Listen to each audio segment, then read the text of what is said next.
तो आज ये पीरियोडिक टेबल है मेरे पास यहाँ पे। तो ये होता है हमारा मॉडर्न पीरियोडिक टेबल, ठीक है। इसमें हमारे कितने टोटल एलिमेंट्स प्लेस्ड हैं, 118 एलिमेंट्स प्लेस्ड हैं इसमें, ठीक है। तो जो पीरियड्स होते हैं वो ऐसे आते हैं, ठीक है, और ग्रुप्स ऐसे आते हैं, ठीक। तो इसमें जो सबसे पहला जो पहला एलिमेंट है वो है हाइड्रोजन, दूसरा है हीलियम, तीसरा है लिथियम, चौथा बेरिलियम, फिर है boron, carbon, nitrogen, oxygen, fluorine, neon, sodium, magnesium, aluminium, silicon, phosphorus, sulphur, chlorine, argon, ठीक है, potassium, calcium, scandium, titanium, vanadium, chromium, manganese, iron, cobalt, nickel, copper, zinc, gallium, germanium, arsenic, this is selenium, bromine, krypton. अब ये जो elements हैं आप सोचेंगे इसमें अलग अलग, ये यहाँ तक एलिमेंट्स हैं, ये अलग अलग कलर्स क्यों हैं एलिमेंट्स के, ठीक है। तो इसमें 5-6 टाइप्स के इन्होंने एलिमेंट दिखाए हैं। जैसे मेटल सीरीज जो हमारी ये है मेटल्स हैं हमारे इस पीरियोडिक टेबल में, ये 118 है और उसमें लगभग 97 मेटल्स पाए जाते हैं, ठीक है।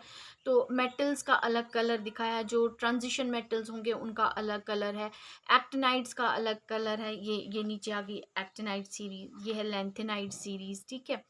So these are other metals हैं यहाँ पे, ये ट्रांजिशन मेटल्स हैं, ये जो ग्रीन कलर के हैं, ये ब्लू वाले हैं कि हमारे अल्कली मेटल्स आ गए। ये जो ऑरेंज में इन्होंने दिखाया, these are alkaline earth metals.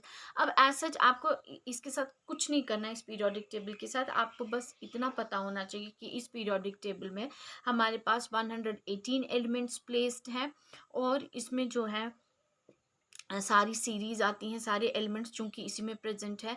और कुछ सीरीज जो आपको पता होनी चाहिए, जैसे कि ये जो है ये फ्लोरीन, क्लोरीन, ब्रोमीन, आयोडीन, एस्टेटीन, टेंसीन, ये आपको सारे नहीं लर्न करने, आपको आयोडीन तक थोड़ा पता होना चाहिए। इनको हम बोलते हैं हेलोजेंस, क्या बोलते हैं इनको, हेलोजेंस बोलते हैं, ठीक है। और ये जो है helium, neon, अर्गॉन, krypton, xenon, radon, ठीक है, इनको हम बोलते हैं दीज आर नोबल गैसेस, जो हमने इसमें पढ़ा था, नोबल या इनर्ट गैसेस, नोबल गैसेस आएंगे, ठीक है। ये नोबल गैस सीरीज है। सो तो थोड़ा बहुत आपको आइडिया होना चाहिए। और अभी आपको ये पूरा का पूरा लर्न करने की ज़रूरत नहीं है। इसमें अभी आप 20 या 25 एलिमेंट तक, मतलब मैग्नीज तक या आयरन तक आप इसमें लर्न कर सकते हैं। जिसको ज़्यादा उत्सुकता है या ज़्यादा वो लर्न कर सकता है, तो 30 तक, जिंक तक आप इसमें लर्न कर सकते हैं। क्योंकि ज़्यादा जो 10th क्लास में होते हैं, थोड़ा हाइड्रोजन हो गया, सोडियम है, पोटेशियम है, कैल्शियम है, या यहाँ से कार्बन है, नाइट्रोजन है, ऑक्सीजन है, फास्फोरस है, क्लोरीन है, आयोडीन है, तो इन्हीं के साथ हमारा ज़्यादा रिएक्शन होता है। तो इनके अगर आप पहले 30 एलिमेंट्स भी लर्न करते हैं अच्छी तरह से, तो उनका एटॉमिक नंबर भी आपको पता रहेगा, उसका सिंबल भी आपको पता चलेगा, ठीक है। तो ये था हमारा पीरियोडिक टेबल, ठीक। सो नाउ अगर आप अपनी बुक का पेज नंबर 88 निकालेंगे तो उसमें आपको दिया है कि ये जो हमारा पीरियोडिक ये एलिमेंट्स हैं, जैसे मैं आपको बताती थी कि हम वैलेंसी कैसे लिखते हैं। पहले एलिमेंट में 2 इलेक्ट्रॉन्स हम लिखते हैं, दूसरे शेल में हम फिर 8 लिखते हैं, तीसरे शेल में 18 लिखते हैं। तो उसके लिए जो है वहाँ पे दिया हुआ है, उसमें आपको एक फॉर्मूला दी गई है, जो कि है आप पेज नंबर 88 पे देखेंगे। We can explain the number of elements in these periods based on how electrons are filled into various shells. You will study the details of this in higher classes. मतलब कि ये कैसे, ये shells इनके कैसे लगे हुए हैं, किस ऑर्बिटल में हैं, तो ये सारा आप हायर क्लासेस में पढ़ेंगे, ठीक है। So recall that the maximum number of electrons that can be accommodated in a shell depends on the formula 2n square.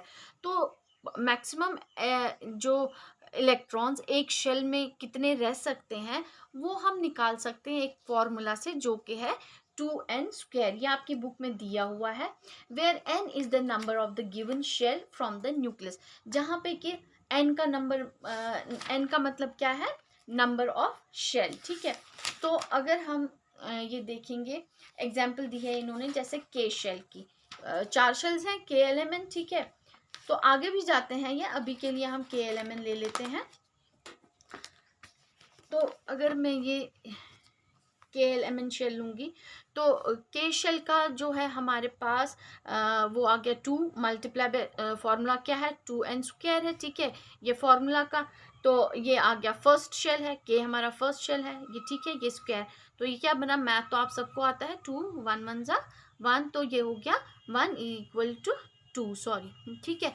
तो पहले वाले शेल में कितने इलेक्ट्रॉन्स आते हैं, 2 इलेक्ट्रॉन्स, जो मैं आपको बोलती थी, ठीक है।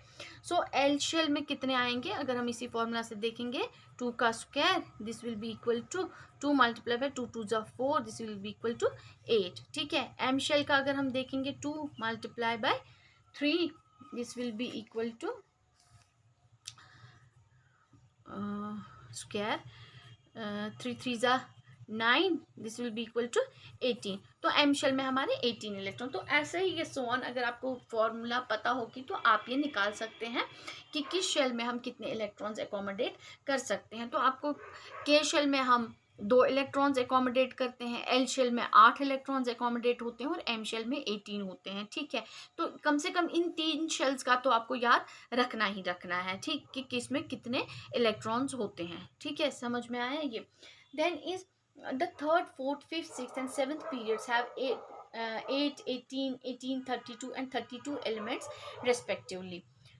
The reason for this you will study in higher class. तो यहाँ पे बहुत सारी चीज़ें ऐसी आ रही हैं कि ये जो है आप हायर क्लासेस में 11th 12th, क्योंकि वहाँ पे कुछ मॉडल्स आएंगे, बहुत सारे लॉज आएंगे जिसके बेस पे आपको ये सब पढ़ना है, ठीक है। तो वो अभी आपके इस 10th क्लास में इंक्लूडेड नहीं है।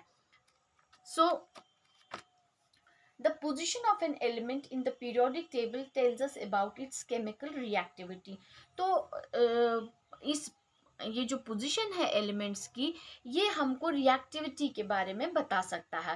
As you have learn that valence electrons determine the kind and number of bonds formed by an element, can you now say why Mendeleev's choice of formula of compounds as the basis for deciding the position of an element in his table was a good one? How would this lead to elements with similar chemical properties being placed in the same group? तो मैंने जब हम live class में थे, जब हम मतलब offline class में थे, तो मैं आपको कई सारी फॉर्मूलाज दिखाती थी, या मैंने कई बार आपको दिखाया थी कि जब कंपाउंड बनता है वो कैसे बनता है, इलेक्ट्रॉन कौन कितना लूज कर सकता है और कौन कितना गेन कर सकता है, ठीक है। तो उसी के बेस पे जो है हमारे कंपाउंड्स बनते हैं, और ये सारा किस पे डिपेंड रहता है, वैलेंसी पे डिपेंड रहता है। मैंने आपको बोला था कि जितने आउटर मोस्ट शेल में कम इलेक्ट्रॉन्स होंगे वो उतना डोनेट करना या शेयर करना आसान होता है, और जितने ज़्यादा होंगे वो फिर डोनेट या शेयरिंग हो सकती है, डोनेट नहीं हो सकता है, ठीक है। जैसे अगर 1 इलेक्ट्रॉन है तो वो इजीली डोनेट हो सकता है, 2 इलेक्ट्रॉन है वो भी हो सकते हैं, 3 में बहुत ज़्यादा एनर्जी लगेगी,